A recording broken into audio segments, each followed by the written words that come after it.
नमस्कार दोस्तों, आज मैं आपको एक ऐसी कहानी बताने जा रहा हूं जिसमें एक आदमी ने एक हवाई जहाज को हाईजैक करके $200,000 की फिरौती मांगी और फिर पैराशूट लगाकर गायब हो गया।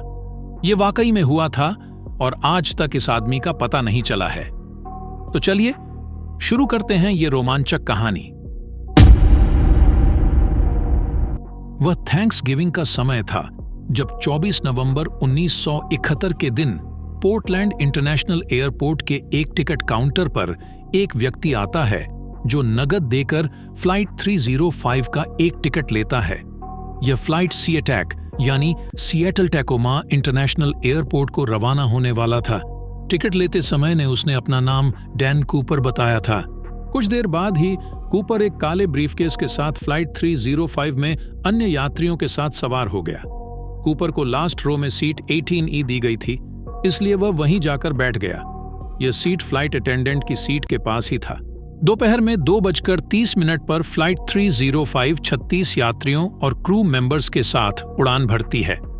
उड़ान भरने के कुछ देर बाद ही कूपर फ्लाइट अटेंडेंट फ्लोरेंस शेफनर को पेपर नोट देता है जिस पर कुछ लिखा था। फ्लाइट अटेंडेंट फ्लोरेंस शेफनर को लगता है कि नोट देने वाला व्यक्ति कोई अमीर व्यापारी है और वह उसे अपना फोन नंबर लिखकर दे रहा है, जिसके बाद फ्लाइट अटेंडेंट फ्लोरेंस शेफनर वह नोट ले लेती है और उसे अपने पर्स में रख लेती है। इसके बाद कूपर उस फ्लाइट अटेंडेंट को बोलता है कि बेहतर होगा कि आप इस नोट को खोलकर पढ़ लें, मेरे पास बम है। इसके बाद फ्लाइट अटेंडेंट फ्लोरेंस शेफनर ने उस नोट को खोलकर देखा। उसमें बड़े अक्षरों में लिखा था, मिस, मेरे ब्रीफकेस में बम है और मैं चाहता हूं कि आप मेरे पास बैठें। इसके बाद फ्लाइट अटेंडेंट फ्लोरेंस शेफनर ने उस नोट को कूपर को वापस कर दिया। उसके बाद वह कूपर के पास बैठ गई। उसके बाद कूपर ने ब्रीफकेस खोलकर फ्लाइट अटेंडेंट को उसमें रखा हुआ बम दिखाया। इसके बाद कूपर ने फ्लाइट अटेंडेंट फ्लोरेंस शेफनर को अपनी मांगें बताई, जिसके बाद फ्लाइट अटेंडेंट फ्लोरेंस शेफनर उन मांगों को एक पेपर नोट में लिखकर कॉकपिट में गई और कैप्टन विलियम स्कॉट को पूरी स्थिति से अवगत कराया। इसके बाद कैप्टन स्कॉट ने तुरंत नॉर्थवेस्ट के मिनेसोटा स्थित फ्लाइट ऑपरेशंस से संपर्क किया और कूपर की मांगें बताईं, $2 लाख अमेरिकी करेंसी में और 4 पैराशूट। इसके बाद कैप्टन ने अटेंडेंट टिना मकलॉक को कूपर के पास भेजा और फ्लाइट अटेंडेंट फ्लोरेंस शेफनर को कॉकपिट में ही रहने को कहा। इसके बाद अटेंडेंट टिना मकलॉक कूपर के पास जाकर बैठ गई, जिसके बाद कूपर ने अपनी एक और मांग बताई। वह चाहता था कि सिएटल में फ्लाइट लैंड होने के बाद उसमें रिफिलिंग किया जाए और यात्री फ्लाइट से तब तक नहीं निकलेंगे जब तक उसकी सभी मांगों को पूरा नहीं किया जाता। इसके बाद कैप्टन स्कॉट ने सिएटल टैकोमा एयरपोर्ट के एयर ट्रैफिक कंट्रोल को स्थिति से अवगत किया। साथ ही फ्लाइट के दूसरे यात्रियों को बताया गया कि कुछ तकनीकी समस्या के वजह से फ्लाइट को सिएटल में लैंड करने में थोड़ी देरी हो सकती है। कैप्टन स्कॉट ने फ्लाइट को लगभग 2 घंटे तक सिएटल एयरपोर्ट के पास प्यूजेट साउंड के ऊपर चक्कर लगाती रही ताकि सिएटल पुलिस और FBI को कूपर की फिरौती और पैराशूट जुटाने और आपातकालीन कर्मियों को तैनात करने का पर्याप्त समय मिल सके। थोड़ी देर बाद जब फ्लाइट कैप्टन स्कॉट को एयर ट्रैफिक कंट्रोल से यह बताया गया कि कूपर के बताए अनुसार पैसे और पैराशूट का बंदोबस्त कर दिया गया है और वह फ्लाइट को लैंड करवा सकते हैं। इसके बाद कूपर को यह इन्फॉर्म किया गया और उसकी सहमति के बाद फ्लाइट को लगभग शाम के 5:40 पर फ्लाइट को सिएटल टैकोमा एयरपोर्ट के मुख्य टर्मिनल से दूर एक दूसरे रनवे पर फ्लाइट को लैंड करवाया गया। फ्लाइट के लैंड होते ही ऑल्ली नामक व्यक्ति को फ्लाइट पास फिरौती के पैसे और पैराशूट लेकर भेजा गया। यह व्यक्ति सिएटल में नॉर्थवेस्ट ओरिएंट एयरलाइंस के ऑपरेशन प्रबंधक थे। वह धीरे धीरे चलते चलते फ्लाइट के पास गए। फ्लाइट का फ्रंट डोर खुला हुआ था। इसके बाद फ्लाइट अटेंडेंट टिना मैकलॉक फ्लाइट से बाहर आती है और वह ऑल्ली से फिरौती के पैसे लेकर फ्लाइट के अंदर जाती है। अंदर जाकर वह कूपर को फिरौती के पैसे दिखाती है। इसके बाद कूपर यात्रियों को बाहर जाने देता है और साथ ही अटेंडेंट टिना मैकलॉक को वापस बाहर भेजता है पैराशूट लाने के लिए।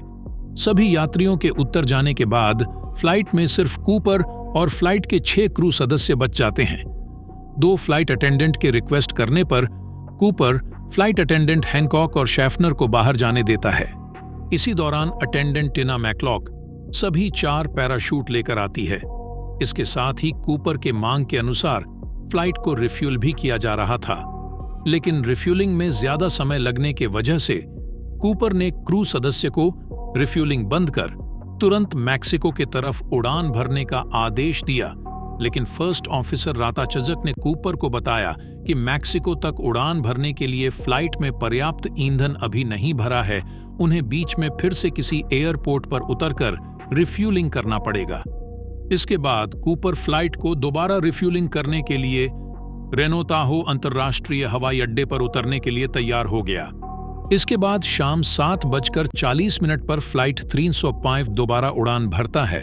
इस फ्लाइट में अब कूपर के साथ flight attendant Mucklow, captain Scott, first officer Rataczak और फ्लाइट इंजीनियर एंडरसन सवार थे। फ्लाइट 305 पर नजर रखने के लिए मैककॉर्ड एयर फोर्स बेस से 2 F-106 भी उड़ान भरते हैं। साथ ही एक लॉकहीड T-33 को भी फ्लाइट 305 के पीछे भेजा जाता है। फ्लाइट के उड़ान भरने के थोड़ी देर बाद ही कूपर अटेंडेंट टिना मैकलॉक को प्लेन का पीछे का दरवाजा खोलने को बोला, लेकिन अटेंडेंट टिना मैकलॉक को डर था कि पीछे का दरवाजा खोलने पर हवा के दबाव से वह प्लेन के बाहर चली जाएगी।